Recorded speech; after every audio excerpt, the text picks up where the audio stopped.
morning, everybody, or good afternoon, depending on where you are in the world. This is Jeanette Anderson, and I am live on the Bodacity Show with the fabulous one and only Serena Curran. So welcome, Serena. I'm glad you're here today. And I'm going to tell you a little bit about Serena, and then we're going to dive into a deep conversation around the essential part of really being present and making money and how to actually open your money flow. So there's going to be a fascinating conversation. But first, let me start by telling you just a little bit about Serena, the official, then we'll get the juicy bits. And then we'll rock and roll. So Serena Curran, founder of Wealth by Soul Design, spiritual business mentor, teacher, and Akashic record detective, helps spiritual entrepreneurs, visionaries, and change makers to have the income and impact they desire without sacrificing their freedom. With over 25 years of experience globally, she helps spiritual businesswomen design and grow soul-aligned businesses and lives that express their spiritual gifts and put them in the flow of money. Put them into an open flow of money. She's lived the laptop lifestyle before there were laptops, wandered through much of the US and Europe, and her teachings are based on her lived experience and those of her clients. There we go. All right, so that's the official stuff. Welcome, Serena. I'm glad you're here. How are you doing? I'm good. I'm fine. Thank you so much for having me, Jeanette, and for being such a trooper to show up when you still got some COVID symptoms. Thank you. And, it's kind of on the way out, but it's good to be here. Good to be, alive and well. So speaking of COVID, we're going to leap into that in a minute, but tell us something we wouldn't guess about you by reading your bio or your website or anything like that. So something, and you know me, the juicier, the better. So what's something we wouldn't guess about you? I'm puzzled by it because I tend to share what's been happening, what I've done in life. And so I guess what I'll share is that I have a master's in chemistry, and that I earned that when women were not chemists. So I've always been a rebel and a revolutionary. And I have so many interesting stories just about that. The professor who used to refer to me and say, we could take Mrs. Curran here and we could weigh her, and things like this in front of a whole class room full of people. So I was dealing with professors that never had women in class before. Wow, that's amazing. And I'm actually just listening right now to Phyllis Chesner, I can't remember her last name, a book called A Politically Incorrect Feminist.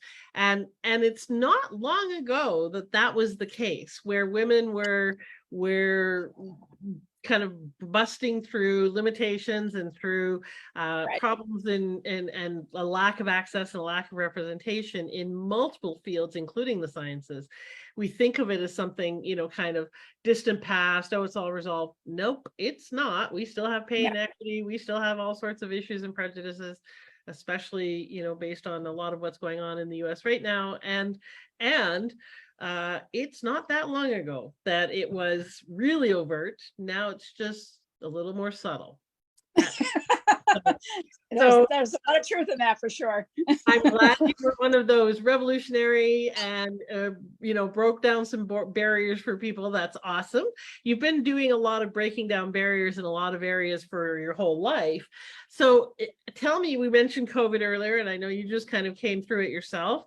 And you've told me that you had some interesting insights and kind of some shifts in your work and your framing around some of your work. So tell us why you do what you do.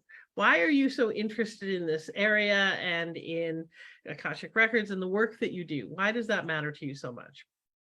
It matters to me because I work with change makers and spiritual entrepreneurs and healers and people who are here to help create our new earth and our new world.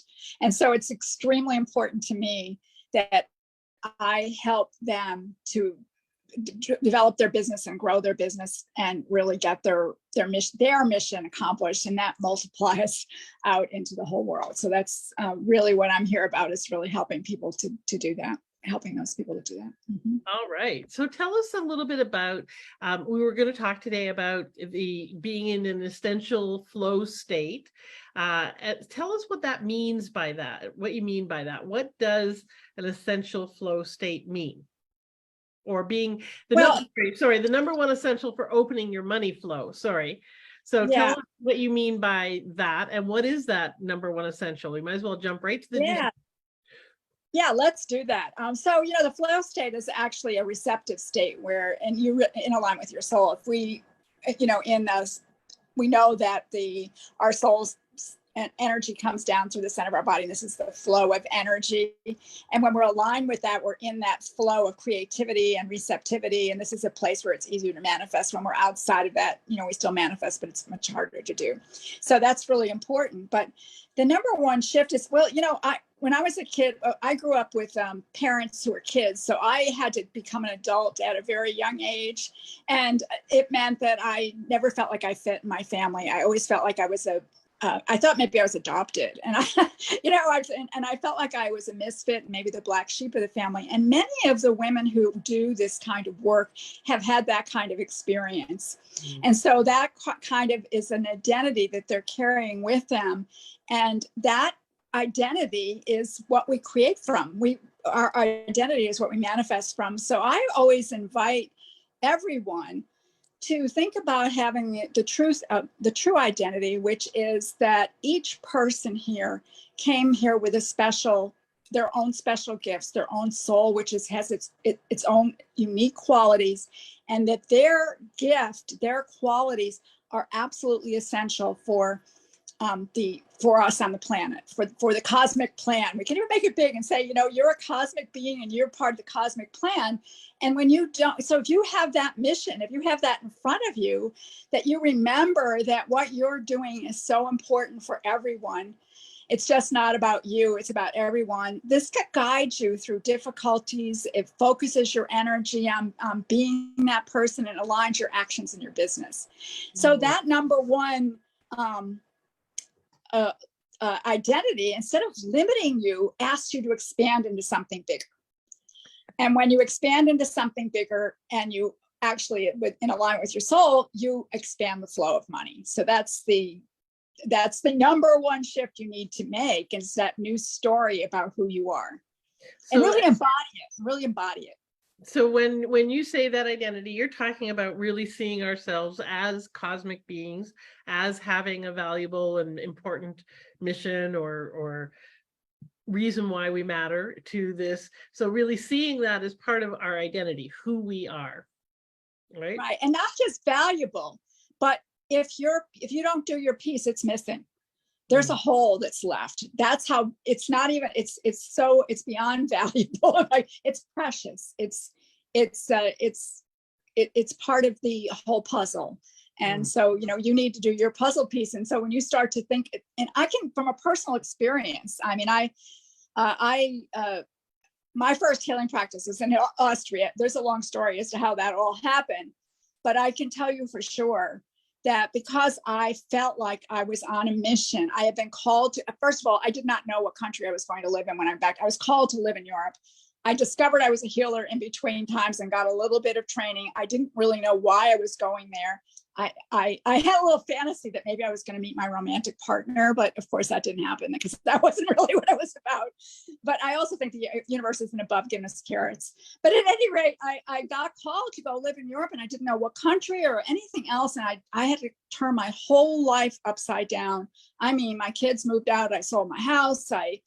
I sold all my belongings. I left my community. I put a pack on my back, and I went back to Europe, not knowing what country I was going to live in, just knowing I was going to do this. And, the reason I could do all those things and the things I did when I was in Austria is because I felt that I was on a mission. I was being called to do healing work there of some sort. I didn't know what, but it was important for me to be there. And obviously I wouldn't have been called. And so, when it came time for me to create my own business in German, a language I was just learning, I did it. When I had to stand up in front of a group of 30 people who had been with many international healers, and I had only done 2 healing circles ever in my life, I did it. So what I'm saying is when you have that bigger vision, it pulls you forward into doing things that you never imagined that you could do.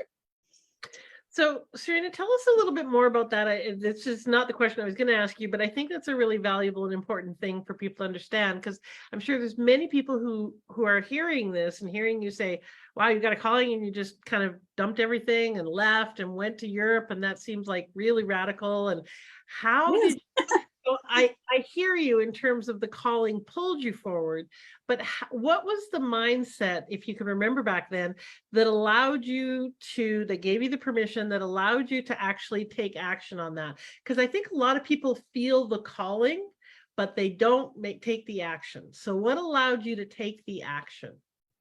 Well, I totally believed that that was the truth. First of all, I really believed that that was true and that I was being called. And so that gave me the courage. And that alone gave me the courage. I didn't mean to have a mindset about it. The story that I was being called, that I didn't even know I was a healer until that time frame. Even though I'd already always been one, I didn't really have that awareness. But I just knew that this was something that, I mean, obviously you get called to go to a foreign country you've never been to and you land there, you know that there's a bigger reason for it. So I don't think that I had a mindset. I just knew in my body. So it's always about, did you embody this? And so I knew in my body that I was being called and this was for me to do. So the courage just came. And it isn't, and I'm going to say that, even a lot of it does bypass when you have that kind of mission in front of you. It does bypass a lot of those subconscious things. It just bypasses it because you're focused. You keep your focus there, and you really get that in your body. It's a flow. You're in a flow that's carrying you, and it's almost you can't stop. Right.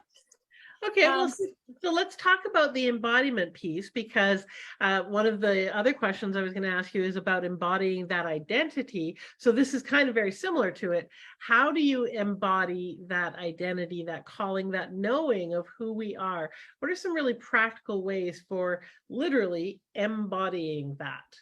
Well, I think one of them is, first of all, to refresh that on a daily basis and to actually take actions based on that mission, to actually look at that and say, excuse me, to ask yourself the question, is what I'm choosing to do here supportive of this? And to just begin to always remind yourself that this is who you are.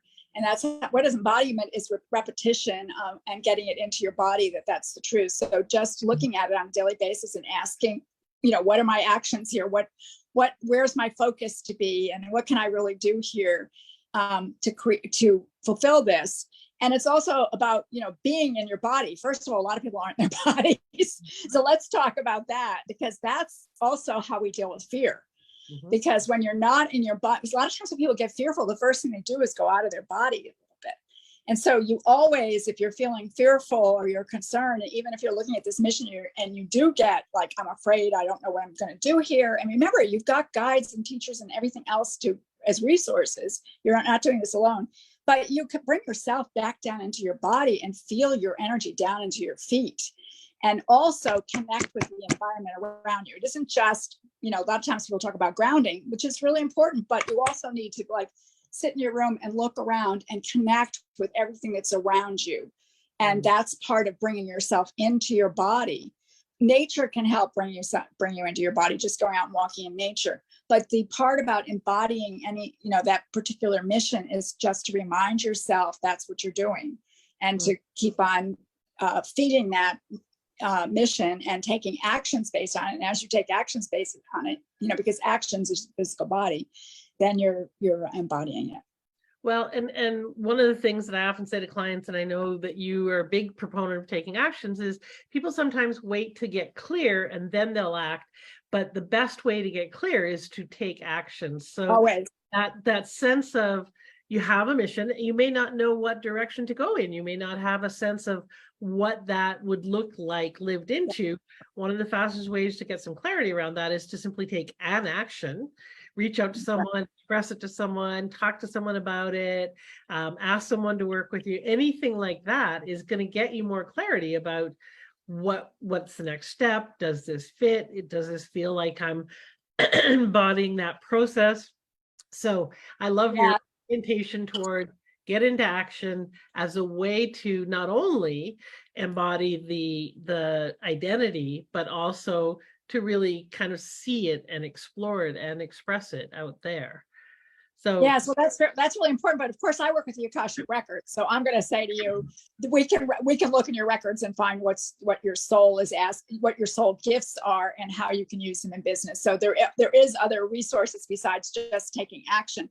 But of course, once you know that or have a feeling of what your actual gifts are and what your what your strengths are, I'm always saying to my clients, if you are unclear, if you've asked and you're going around, you're asking the question, why am I fulfilling my mission, and just allowing answers to come to you, and you're not clear on something, yes, take action, because you're going to get feedback right away.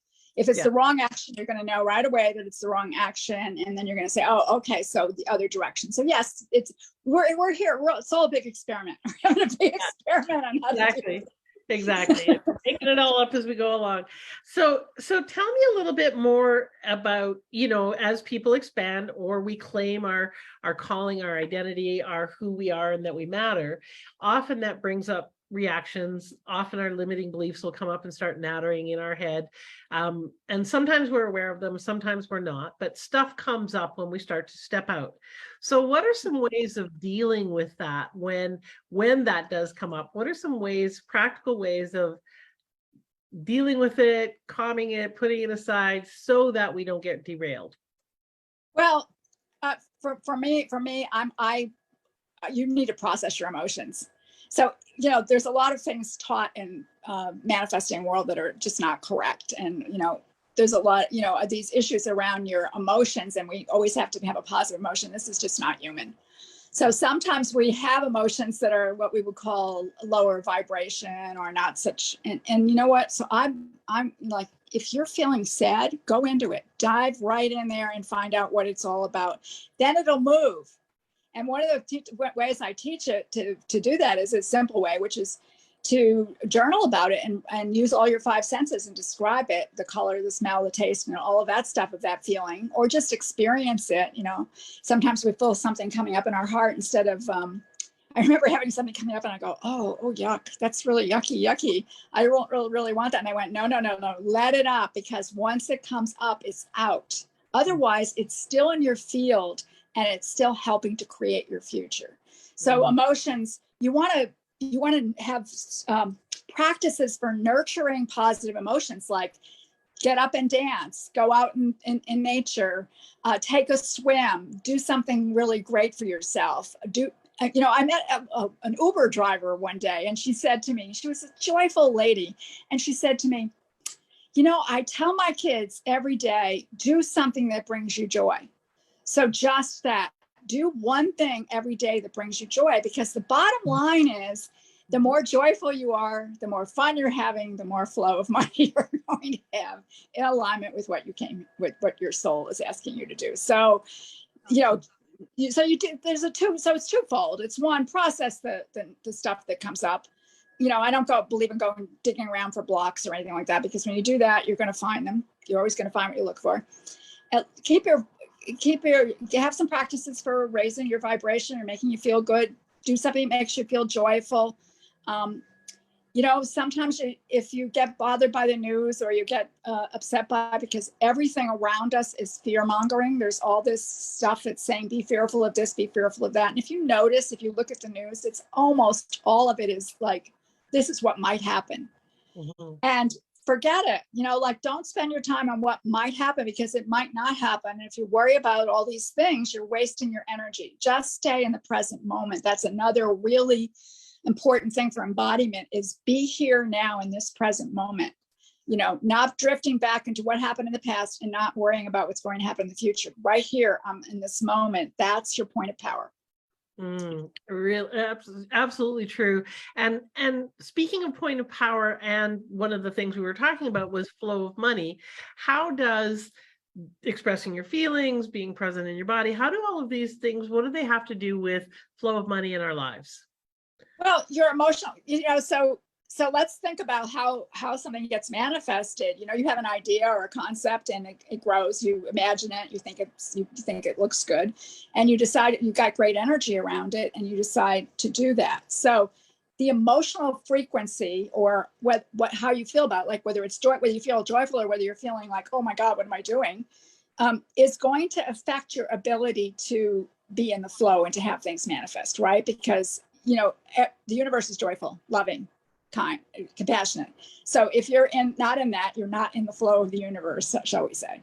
So it's about that emotional, frequency. And sometimes it's about, we have to stop and say, what kind of stories am I telling myself? Especially if you're fearful, like, what story am I telling myself?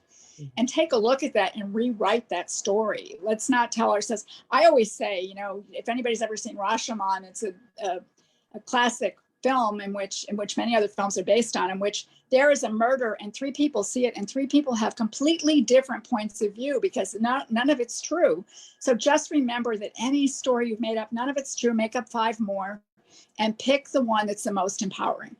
Don't mess around with it. So mind what you tell yourself about what's happening, and that's part of it. And mind that processing your emotions, and nurturing your frequency to keep it high, because that's how you attract. Your heart is the biggest attractor in your body. So, you want your heart full of love and joy, so that you're bringing the things to yourself. Then that's how you get in the flow of money. Okay, I like that. So tell us a little bit about the Akashic records, because you mentioned that earlier, and some people may not know what that is or what that's about.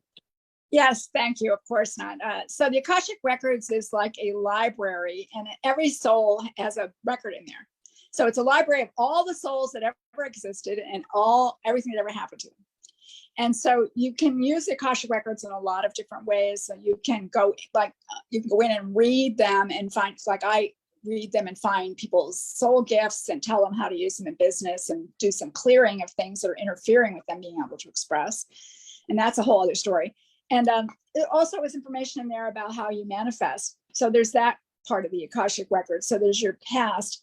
Right now, in this moment, this is part of the being in the flow of money too. Right now, in this moment, while your thoughts, your words, your actions, you are creating your future. So you are actually making an imprint in the record. Now, we can go in the records and ask questions, and the records are very high vibration. So when you go in there, you're automatically lifting your vibration up. So that's another beautiful part of the records. But you can go in there and ask questions of your record keepers, and they can give you feedback about what actions to take. So there's that part of records as well. So it's a beautiful resource. You have your own particular record in there. Some people think of it as a book. You could think of it as a Google search, and out comes your soul and everything that ever happened to your soul. It's pretty cool. So how has your journey been? Because I know there's a lot of people listening who have been perhaps stepping into their psychic abilities or their spiritual gifts or their healing capabilities or something like that, something in the what we call the woo-woo realm, and have considerations around bringing that into the world, or being forthright about that, or incorporating it into their business. What would you say about that, having kind of gone through that journey yourself? How did you come to embrace and easily express who you are and what you do in that realm? Well, I think my journey was a little bit different than most people's journeys. There was a lot more of story. I was led on I wound up doing a 3-month backpacking trip, completely out of the blue. And so it took me out of my life for 3 months, and I kind of was just traveling around. That's when I discovered at the end of the 3 months that I was going to live in Europe. It was all through Europe. I went to 14 countries. I backpacked through 14 countries. At the end of that journey, I knew I was going to go and live in Europe. And I know that if you told me that at the beginning of the journey, I would have said, absolutely not. That's insane. That's never happening. And yet when the 3 months was up, it was very clear to me that that was what was going to happen. And then I discovered I was a healer through a dream. And then I took I had like 3 weekends. I really had no training when I had my first healing practice. And I had to, so I always knew it wasn't me that was coming through me. But so I didn't have that journey so much of, I had the visibility journey more than I had the I'm afraid to say who I am journey. And that's been really a hard journey. And maybe that's part of that. But really in my family, to be safe, it was best to be invisible. And so that really for me, it was more around a safety issue. And I guess it would be a safety issue for someone who was going to finally express their woo-woo too. And again, what are we going to say about safety issues? We need to like do those things, embodiment practices, know we're safe, go back into your heart. There's nothing safer than the center of your heart. Expand your energy field out. If you ever done that, you know, like if you just sit and you expand your energy field out until you feel like you're connected with the whole cosmos, it's a very safe place. You're very safe in your own energy. So, you know, and then when you've got that feeling of safety, to take action and go ahead and say what the truth is. And the bottom line is, you don't say what the truth of who you are is, you're not going to progress, and you're just not going to happen. So you really, that's part of the journey of any kind of a spiritual entrepreneur, or any entrepreneur that wants to bring in their woo-woo. They're going to have to take that leap at some point and, you know, hold your nose and say, oh my God, I'm afraid, but here I go. And just like, we're diving off that top board. Well, and I think that kind of applies to almost any area of expertise that we're claiming, or any kind of uniqueness that we have, whether it's on the woo-woo spectrum or not, to step forward and say, I can do this. This is who I am, and I can help you with this. Takes courage, takes the willingness to hold your nose, take the leap, and say, okay, that's it. I'm going in. So and that comes back to what you said earlier about be present, put your energy out there, make sure you're centered in your heart, do things to shift your energetic field into a more resourceful space, watch the stories that you're telling. And if you're telling sucky stories, tell better stories, because we're making it all up. So make up something more empowering and resourceful. So how do people find out more about you, Serena, and how do they connect with you? Well, the best place to connect with me is on my website, which is serenacurran.com, and that's SERENACURRAN.com. And my services page is /services. And, you know, I do readings in the Akashic Records. I also have an expansion program for spiritual entrepreneurs or people, you know, healers and change makers. And I help them with their business. And that's a one-on-one. And I do have also a group program that I was in the middle of launching when I got COVID. So it's not going to be the same as it was, because I was sick 4 weeks with COVID. So that I have those going on, but I also have a gift, a healing journey to shift into the flow of money. Okay. And you'll find that at serenacurran.com /money flow. Money flow. Okay, put it in the chat below, but if you're listening later and you don't see the chat, then it's serenacurran.com /money flow. Right, and that'll take you to the page. Yeah. And so tell them what that is. What is it? A meditation? What is that? It's a healing journey. So it is a journey that I take you on. So I guess it's a kind of meditation, but it's a journey. And I do some healing work through it. And I ask you to come up with a financial intention that we're going to activate in it. And so it's something you can use over and over again so that you can. Awesome. All right. So I recommend you go get that. You know, we are little computers. So what goes in is what comes out. So put good stuff in and good stuff comes out. So go and get that so that you can put some good stuff in. All right. So what's one last thing you'd like to leave everybody with, Serena? What's one last thought you'd like them to take away and noodle on or incorporate as a result of this? Just the same as I said earlier, you are a cosmic being and you're here for a purpose. So step up, please. I love that. And I love the call to step up. It's time. We don't have enough time to. Serena and I are both quite similar in terms of being pretty direct and straightforward about things. And it's one of the things I really appreciate about you, Serena, is the kind of kick-ass energy of like, we don't have to pitter patter, let's get at her. You've got gifts to share. now's the time. So Well, step. I do have mother energy too, so let me let me have that softness as well. Thank Yes. you. Yes, that's yeah, I me am. too. But that's part of what often stops people is that initial hesitancy, and they just kind of need a nudge out of the nest. Then they Mhm. can then they can soar from that point forward, but and come back to the nest when they need our support. But most of the time they just need a kick out of the a kick, I call it a kick in the context.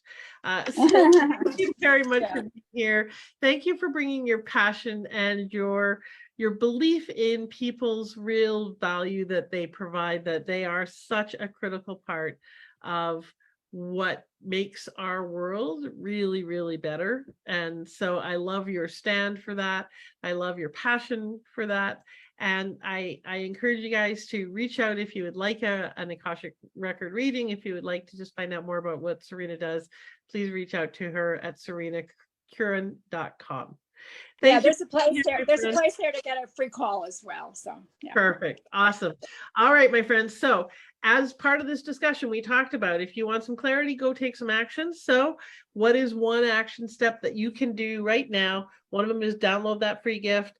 The second is listen to it, but perhaps also really stop and think about what is the story you tell yourself about money and flow and receiving.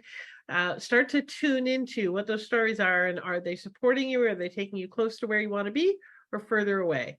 If it's further away, grab your journal, write a better story. So take an action today that's going to support you in being who you want to be so that you can be the difference that only you can be. Thank you for joining us. My name's Jeanette Anderson, and have a bodacious week, everybody. Bye for now.